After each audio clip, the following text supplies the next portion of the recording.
घटी के दुर्भाग्यजनित घटना जड़े व्यक्ति नदी में पड़ जाता सूचना 112 कंट्रोल रूम को मिलता।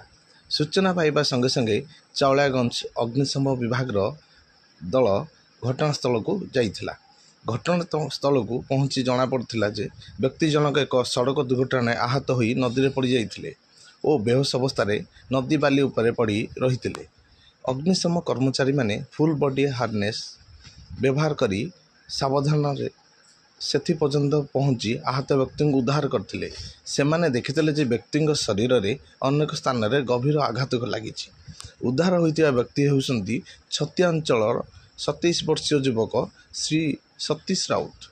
अग्निशम विभाग कर्मचारी माने संगे संगे तांको एम्बुलेंस माध्यम चिकित्सालय पठाइथिले।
जय जगन्नाथ प्रभु भले भले पहुंचा।